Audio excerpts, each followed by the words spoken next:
You're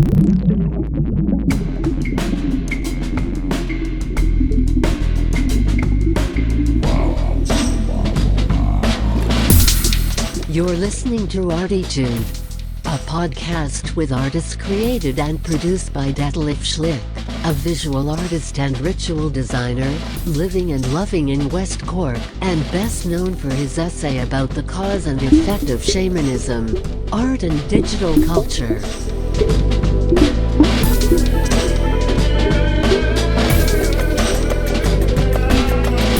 Working in the field of performance, photography, painting, sound, installations, and film, he will dive and discover with us and a weekly creative guest into the unknown and exciting deep ocean of the creative mind.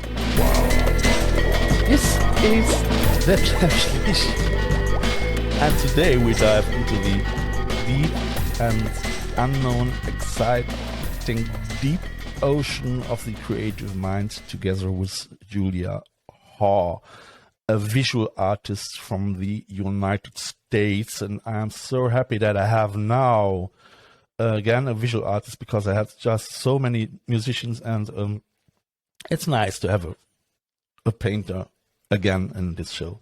Hi, Julia. Hello, and look what I have here. I've got some paintbrushes. Wow. Yeah.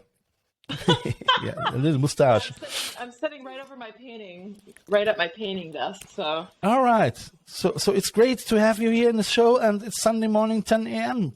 My dear listeners, when we're gonna start with it. So we start the mess with Julia now. Cool. You have a painting in the back. Do you want to show it to us? I don't have any paintings available right here. They are all packed away. They're packed away. Yeah, I have like probably just 40 paintings in the house, but they're literally something weird that you should know about me is that I don't like putting my paintings on the walls. I like to keep them blank.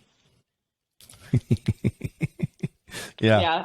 I don't know. I find that like even I'm influenced by my own work, so I don't want to be like looking at old works, you know? Yeah. And long gone are the days of sentimentality where I wanted to keep works. I would love to sell my works as much as possible. So I feel like when I sell a work, it goes on to live with the buyer, you know, with me, it kind of like once I paint it, it's dead, you know?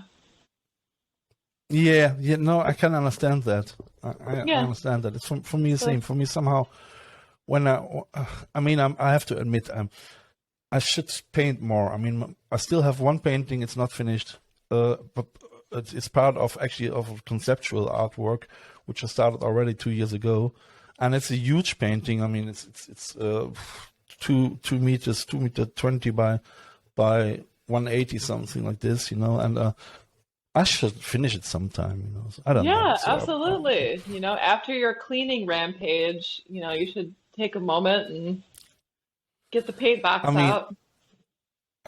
I mean, the last years I really focused actually just on digital artwork, you know. So yeah. So far more. I mean, it's somehow a shame. No, that's not true. I mean, I have it here. Ooh, let's see. I had here. Here is one I made for the West Cork members show last week this week in the summer. And, oh, that's awesome! I love the greens in that. It's like a chartreuse green. Wow. It's hard for me to see it because the image is a little bit blurry, so I can't quite. The thing was, and it's actually my first painting after, where I can put it now, after a year or 2 years, you know. I mean, and that the only reason was that we had this members exhibition in Skibbereen, and that's awesome.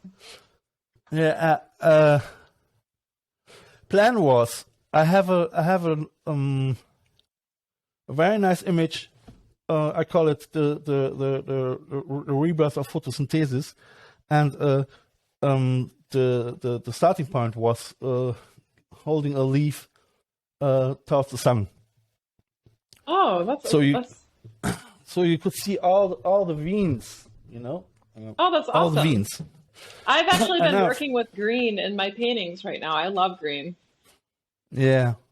I mean, it was great, but that was actually the only reason why I used so much green in it, you know, because to reproduce somehow this idea of photosynthesis, you know. Check this out. I've actually got my paint box here. I can actually show you some of my materials. So these are the paints that I work with. Yeah, I work with, and I have them organized by color. So we have the reds down here. All the way down. The daughter of a teacher. She is so organized, dear listeners. These are my greens, my many greens. Wow. And yes, I am organized. I am very particular. I'm very pristine in some ways. Like I don't make a mess. I'm very So. No, I can imagine. I mean, I saw a while ago. I think it was when you were painting. I mean, Julia shows her work as well online, and you're very disciplined, you know. So I mean, that's. Oh yeah. You see that is. I think that's my case. I still need somehow this creative chaos around me. So I think that's. I don't know. So if this will ever change, you know. So working every day just on a piece and continue that, you know, until it's finished. You know, but I must say, this podcast work. I mean, which is one of my. I see it actually as a project. You know. Oh yeah. Maybe a lifelong project. I don't know. You know, I mean, it is. It turns out more and more that it is a part of digital history. You know. Oh, absolutely. And I'm so happy to have all this lovely people in my podcast. You know. So. And I also find that I don't know if you feel this way, but.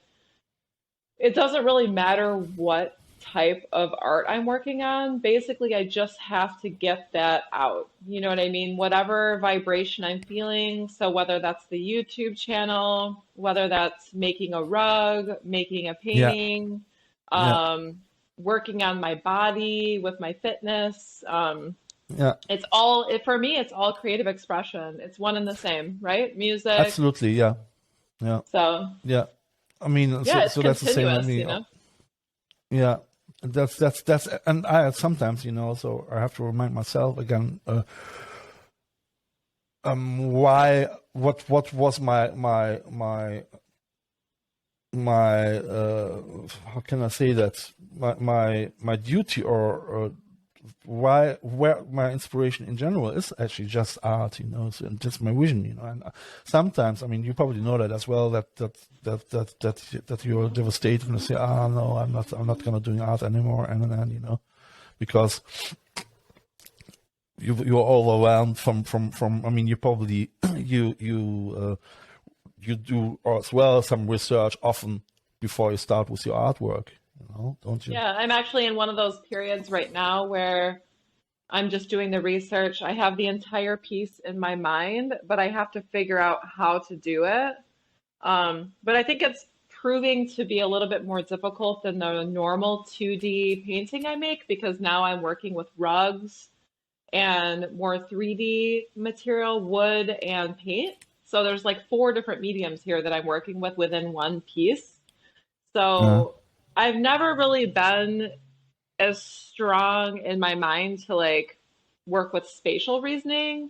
I've always been really good at 2D format, so it's just a little bit more of a puzzle to solve, if that makes any sense. So examining within my mind like each component and figuring out how it's all going to fit together it's really exciting. It's creating new neural pathways in my brain, you know? So I think that it's really important for any given artist to kind of break outside their own self-given confines and, you know, explore new pathways. And I think that maybe in some ways it's good that I didn't have extreme, global success when I was younger Yeah.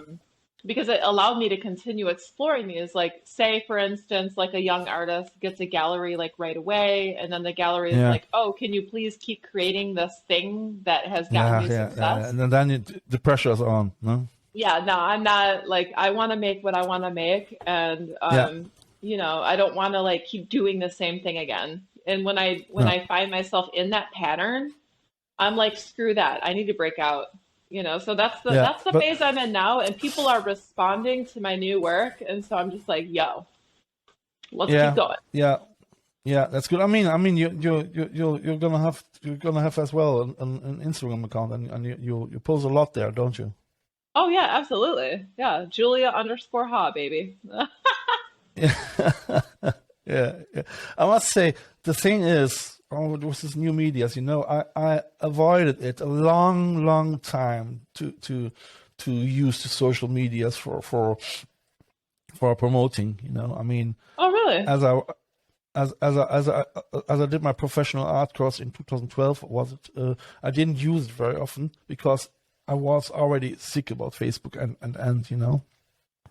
and I came back to that actually 2018 or 19 as I really went deeply into my own. I said, Detlef, what can you do in order to support your life in the digital culture in the 21st century, And I said, okay.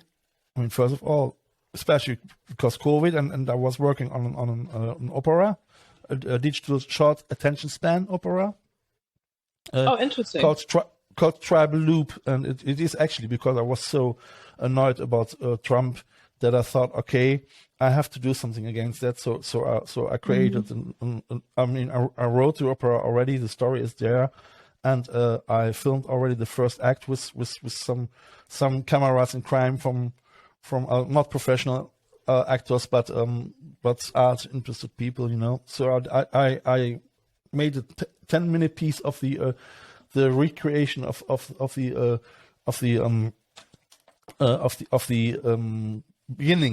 beginning mythology, actually, of the humans and of the human consciousness. That is the first part. It was very exciting, and the plan was actually to go with that already on film festivals.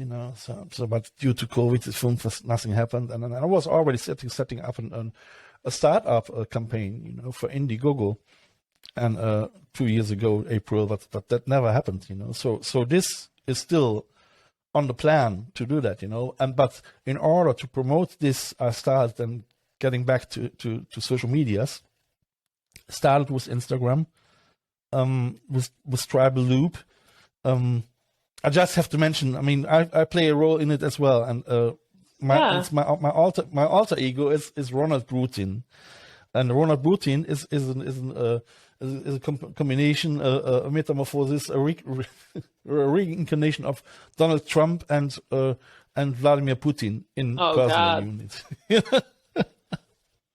And my plan was, if I get one teardrop of either Putin or Trump, I'm happy.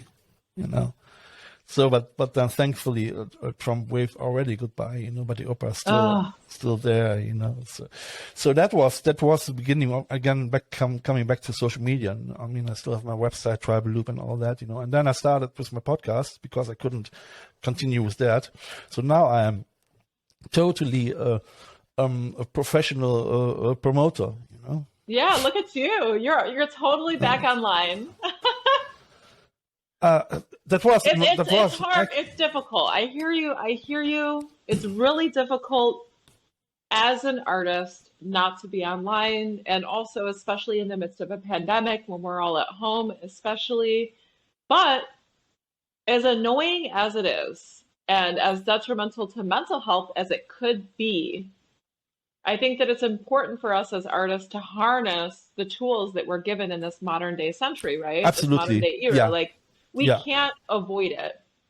If No, I want to no, sell no. paintings, I have to use social media. That's it, point blank. Yeah, And I can't make it something that's emotional. You know, there have been times where I've had to take social media breaks because I completely understand how dark it could be. You know, you're scrolling, all of a sudden you're starting to feel a certain way, you're falling into a black hole.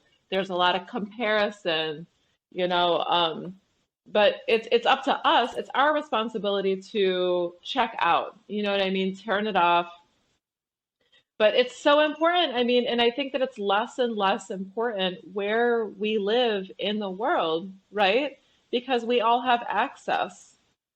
So it's like the same, it's the same playing field for all of us, right? Whereas yeah, like yeah, yeah. in the 70s or anywhere, anytime before the 80s, man, you know, it Yeah, was like 20, 30, 40 times harder to be an artist and to like have any eyes on your work. yeah, Like yeah, you were yeah, yeah, out in yeah, the field grinding, you know? So yeah. No, I artists, agree. listen I up, mean, babies. You can't be a wimp about it. You got to get on social media. this is an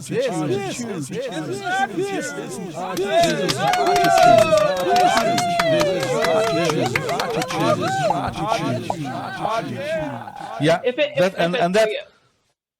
yeah, and I mean it's great. It's great if you investigate and if you research and if you see that other artists as well. That at least that helps us to say, okay, it's maybe normally not our first medium, but it is part of the culture, you know. And you see, Yeah. It doesn't have to if I be have depending on goals, right? So, if I have discussions sometimes with my friends and a lot of people over here are living off grid, you know, so, and they're really somehow still live like in the last century. You know, I mean, Ireland is this area, Gulleen, became in the 60s just electricity, you know. oh wow. So yeah. I mean, it's really the end of the world, you know. And, Oh and wow. for me, it's quite I consider myself a little bit more as avant-gardist than as classical painter or sculptor or so, you know. Oh, And absolutely. So my discussions of my thoughts or when if I'm philosophizing about it is I don't want to go backwards, and sometimes I'm getting, you know, I'm worrying because through this glitch where we're in, you know, so it's polarized a lot the society, you know, and I have to mention that sometimes, guys, if we are not careful, so I don't want to go in this direction to become a fundamentalist, you know, and I think this danger is always there if you're completely against science and looking into the future and progressing, you know. I mean, even if we deal somehow with the neoliberalism, you know, if we serve this industry like podcasts or YouTube and you know, but it is the only way how we can respond to our acceleration in culture, you know. So Absolutely. I think a lot of it depends on one's goals and passions and what they, you know, really want. I think it's perfectly amazing and fine for someone to completely pull themselves off social media. I actually highly respect that. But for me and the path that I'm pursuing, it's just it's a means to an end. It's a means to, you know, have as much of a visibility as I can, you know, yeah, and you know, my goal is to have thousands of eyeballs on my artwork. And so I wouldn't be able to do that without social media. So, you know, I have no, great respect for people who choose not to be on social media. But I think that you're right. I think that it's a fine line because, you know, we have to accept, you know, that the past wasn't perfect, you know. The glory old good and old days, there was still shit happening, right? There was still bad that's the, things. And and it's that we didn't know about the bad things that were happening because it wasn't on social media. Now it's in our face and we have complete access. But Yeah. with that accessibility, right, comes a true responsibility, not only for others, but for ourselves and our mental health. So I think that with social media, we have to be really protective of our I mental mean, health and know, yeah. pay attention to those feelings that are arising within you, because I feel like social media is a tool, but it can also be dangerous, just like anything It is. else, right? I mean, we all live somehow in a global shock a little bit as well, don't we? I mean, through this Hmm. over information, I mean, Oh, it's just, absolutely. You have to like swim through the garbage. so that's the other side of the game. But for that, you still have to be informated and educated somehow. You have to educate yourself. I mean, a lot of people they just take still that on board what they see. And they still believe all the fakes. And I think that's Hmm. still the big danger. That is. Oh, huge. Yeah, that's what's happening in the United Uh, States right now is everyone is like, "Oh my God, don't take my liberty away from me." Like people think the vaccine is very dangerous and yeah, they're rising up and it's like causing a big problem because now the pandemic is getting even worse because people think that they've been fed a lot of disinformation and it's like the way that cultures have survived throughout history in a lot of ways through the Spanish flu, through smallpox, through measles, through mumps is in large part due to scientific discoveries of the vaccine, the vaccination.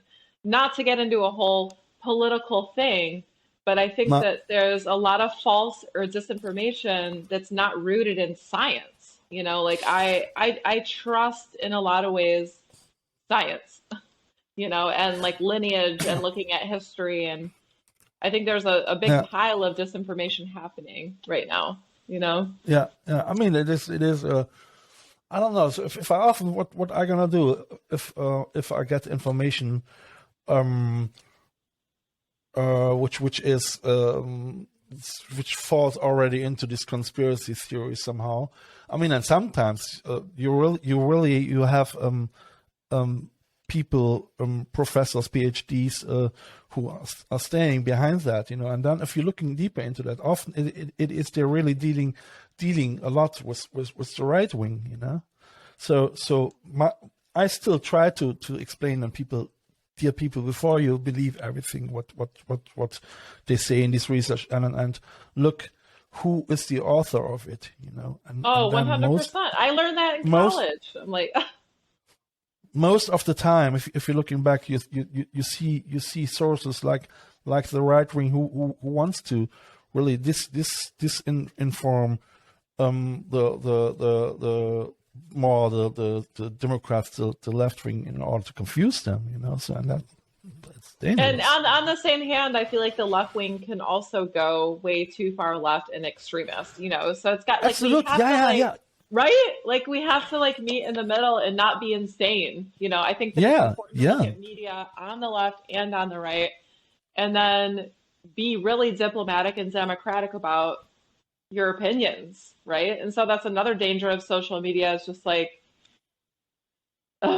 what are your sources, man? And like don't yeah, tell yeah, me absolutely, don't yeah, tell me that Instagram's your source, right? Because like I'm not going to even deal with that information, like no, tell me about the thank you very much published for that. articles, let's talk about some science here, Yeah, um, thank you.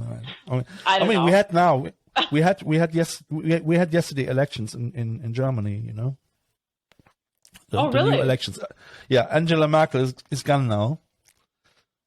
She is away. Wow. She was 16 years. Well, 16 years chancellor of Germany. 16. Yeah, 16. Yeah, so it's Wow. quite a lot. So I had a look yesterday in the news just to know what's going on. So the fascists they got already 10% in Germany as well. Oh my So God. they are in the parliament. Social Democrats, they have 26 they have up to 1.5, almost 2% more than the Christ Democrats, also the right wing. And Merkel was part of the right wing Christ Democrats, So, but what now probably happens, they still don't know. So if the Greenpeace should go together with the right or with the left and all that shit is going on now, in order to I mean, every party has a chancellor, like in America as well, So it's still, I think, not sure that the SPD, the Socialist German Socialist Party Germany, that they give the chancellor. So that's still not provided, It's mad. So what can happen is that really the far left wing gets into a coalition with the right as well, just in order to bring up a couple of agenda through it together, Mad. So we live in a world where you can't actually really say anymore this is right or this is left and so. Like what you hear so far? Make sure you never miss a show by clicking the subscribe button now. This podcast is made possible by listeners like you. Thank you for your support. Now back to the show. Crazy. Yeah. So I was wondering, would like to know as well. So Julia used to be in Cambodia, and we talked about that in the last episode. And then COVID came, and you went to India, and have you been already vaccinated at this? No, there was no vaccination at this time, no? Yeah, that was in March. So basically, I was at yoga school, and then bit by bit, information was released because Modi was basically being very secretive about releasing information about the entire countrywide shutdown. So we caught wind that the whole country was going to be shutting down the next day. So I got the last flight out of Dharamshala, and I ended up in Delhi, and then I couldn't get my connecting flight out of Delhi. So I got stuck in Delhi for 10 days with my 2 American friends from the yoga school, and we stayed in this hotel. The owners of the hotel were amazing. Like the guy, it was him and his wife, and they lived in the hotel above. And he said, if you don't have money to pay for the hotel, we'll let you stay here for free. This is a really emergency situation. We were teaching yoga and meditation in this big giant hall, the 3 of us. And then I got on an evacuation list through the United States. And then the Mormons were actually flying out their young missionaries, and they had 2/3 of an empty plane. So I was on an evacuation list, and I got an email that was just like, come to the U.S. Embassy tomorrow, you're being evacuated. So I show up, and there's all these young boys in ties, and I'm just like, whoa, what? And then they were like, sign this form, and then they were like, the Mormons are flying you back to the United States for free. I was like, you can't write this shit. I was like, this is insane. So I flew, of course, back to Salt Lake City, which is where the Mormons are based. Then I flew to Chicago. And at that time, I was estranged because my partner was still in Cambodia. So we were apart for like a month. And then finally, he folded up our apartment there that we had just gotten. That was a dream that we worked toward for a year. So that was like, I wept. It was heartbreaking. And he rejoined me back in the United States in Kalamazoo, Michigan, which is where I'm at now. We bought an old ambulance, converted the ambulance, traveled the United States for 5 months, living in a van with our cat. And then we rolled back through Kalamazoo. And that's why when people are like, where are you living? I'm like, I don't know. Like, how long do you have? Because it's hard to explain how or why I'm even here, There's no option or way for me to get back into Cambodia at this point. And frankly, the culture is decimated because the pandemic has completely flatlined any sense of tourism. And so hundreds of thousands of jobs have been lost, and people are actually starving in the countryside. It's a very dire situation. And so Yeah. wherever I can, I don't have much money, but I've just been donating $20 here, $20 there. My friend has he actually runs a demining effort. So he's going in finding unexploded ordnances in the countryside left over from the Vietnamese US war. And so he's been buying tons of rice and donating rice to people in the countryside. So it's crazy. It's crazy. It's just a bad situation. It breaks my heart. And now COVID actually is just hitting Cambodia right Yeah. now. Like just starting to hit Cambodia. Honestly. All right. Yeah, it's So pretty crazy. So and then so you're like still you can't. you're still in contact with people over there in Oh Cambodia. yeah. I've got a lot of close friends. There's a big expat culture there. They're in red zone, meaning they can't leave their house. And if they leave their house and they get caught, they are fined $200 by the government. Oh God. I think they're able to leave for maybe groceries or emergency supplies, but that's it. Yeah. If they're caught leaving for anything else. So 90% of hotels and restaurants have closed permanently, like for good. It's like Cambodia can't catch a break, like they just went through a genocide like 30 years ago, It's crazy. Yeah, I know. It's heartbreaking. It's mad. It's heartbreaking. Yeah. So you would like to go back as well to Cambodia? I think my partner and I have decided that we'll develop a home base around New York City, and then we'll continue to go to Cambodia like in the colder months, because that's my other home. Like that's where I feel in my heart where, I need to spend a majority of my life. Like New York and Cambodia, that's it. That's it. I mean, it's actually nice idea somehow. I mean, I've never been in New York, so I think I might come to New York sometimes as well. I would like to see you gotta. But my plan is somehow as well. I mean, a mix between here and Ireland. I would like to have a studio sometimes in Prague for a couple of months, and Czechoslovakia, absolutely. or Budapest or places like that, getting inspired from there, or Riga in Poland is a very lovely place, Oh, interesting. But currently I'm based here somehow for the next maybe 1, 2, or 3 more years. Yeah. Which is a lovely place. So you're in West Cork, right? West Cork, yes, the wild West Cork. Whoa! What's the scene like over there? The stream? No, the scene. Like what is the culture? Scene. The culture, yeah. What is it? It's very. I mean, we have a lot of creative people over here. I mean, sure, it attracts a lot of artists, and a lot of musicians. A lot of thread sessions in the pubs, the fiddle. I mean, I made actually as I came to Ballet de Hop, I used to live there 8 years. So I started, unfortunately, to make some enemies because I turned the thread sessions into rock sessions with my spoons.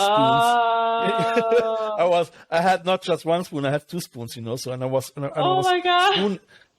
I was spooning like John Bonham, So. Oh my God!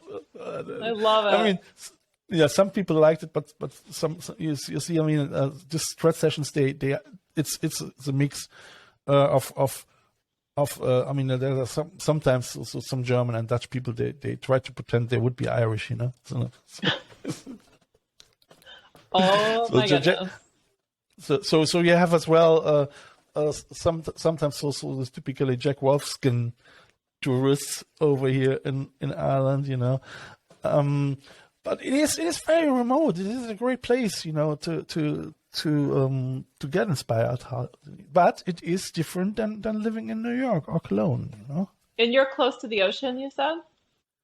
It's all around, right? Yeah. If I walk out of my door, I'm there I'm at the seaside in 3 Wow. minutes, something like Wow. this. Yeah. So it's there's a pier, and then I have as well the River Illen, and this river is flowing into the ocean as well. Oh, that's amazing. Oh, the ocean it's gotta starts be here. so beautiful.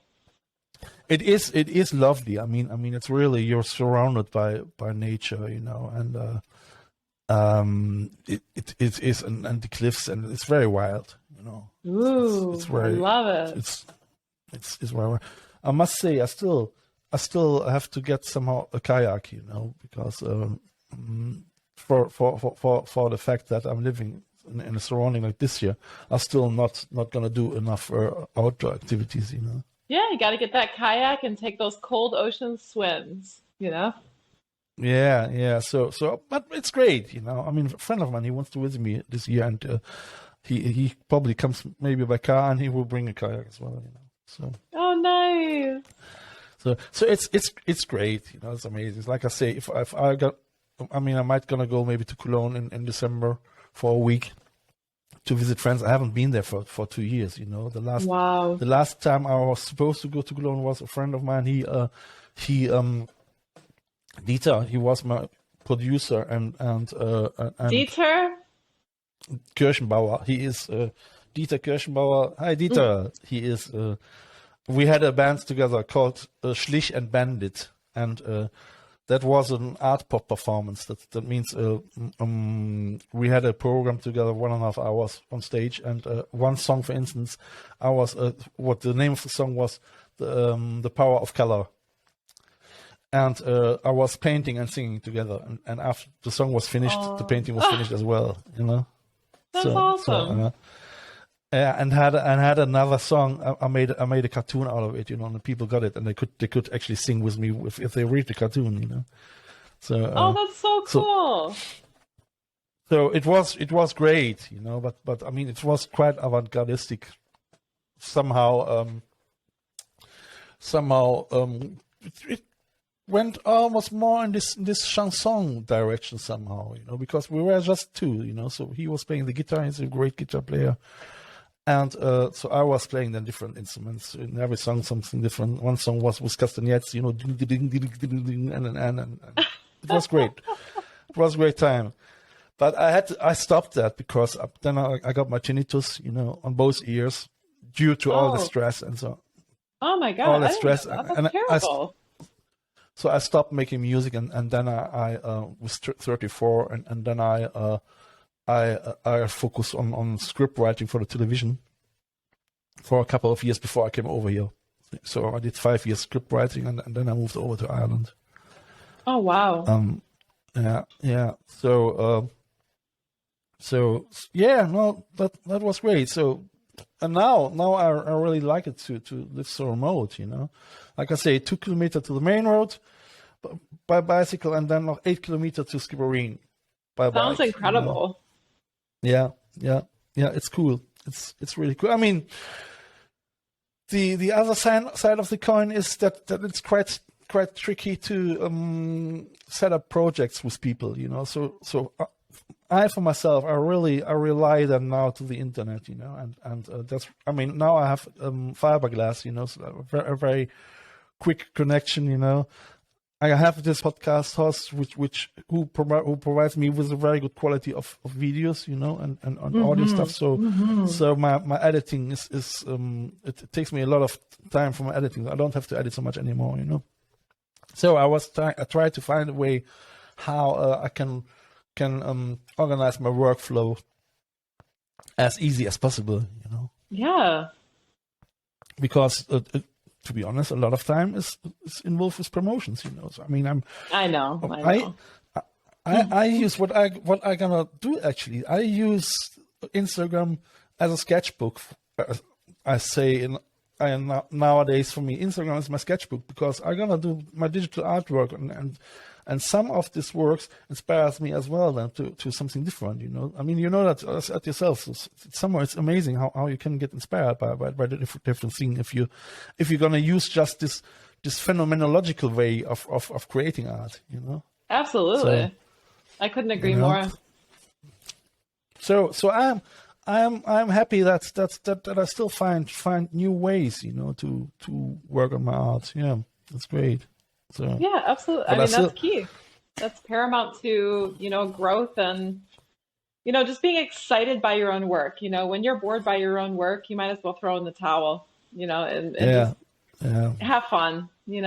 But by yourself as well. Sometimes you're sitting there and say, shall I really continue? So I mean, that's with promotion. Sometimes we say, oh no, so I'm not promoting today. But then you're getting over that, and then then you're high again and say, wow, great. It's the same with the podcast. So if I get response, so I'm happy. So and after our chat, for instance, so I'm completely empty. Yep. I hear you. I hear you. It's time to recharge and get back on the computer. I don't know.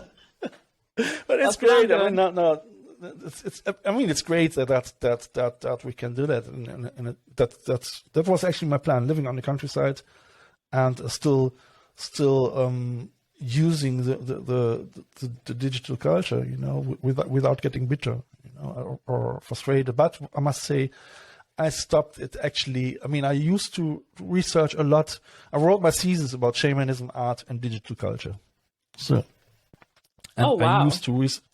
I used to research a lot in quantum physics, in shamanism, in critical theory, in digital culture, and which was a very dark subject, So, and 2016, and really sometimes very depressive, So I stepped back a little bit from the research, So I try to get as well inspired by nice things, But then I have to mention, I finished this book here. That's the relationship about Nietzsche and Wagner, Oh my God, that sounds like some heavy reading. Actually, the interesting thing is, I mean, the both, they had a relationship in 1860, 1870, and if you read that, and if you understand that, and if you take this timeline and place it into nowadays, there are a lot of parallel lines, society-wise, So how people react and so I love this book, So I mean, unfortunately you just get it in German, but it is this Nietzsche and Wagner. They I mean, I don't know if you know Nietzsche. Yeah, I know Nietzsche, but I don't know. Was Wagner a musician or? Richard Wagner was the one who dass die Wagner, this pompous, this symphony, dum, dum, dum, dum, dum, very full, and so I mean, and Hitler used him as well, So if people hear Wagner, they already picture Hitler as well in that. That would suck, man. For me, that was actually one of the reasons why I read it, because I wanted to know the relationship, and how it came that Hitler liked him and so on, So it was a very good read, especially as well in art, because around 1850 they started in Vienna, for instance, the coffee houses, Yeah. And Vienna the Vienna Secession, 1880, 1890, was a huge place of art, because it was a very open-minded time, where a lot of ideologies and philosophies was getting invented, So amazing. It's very difficult. I mean, so this gave me a huge insight in historical wise as well, art historical wise into this time, So yeah, it sounds fascinating. Cool.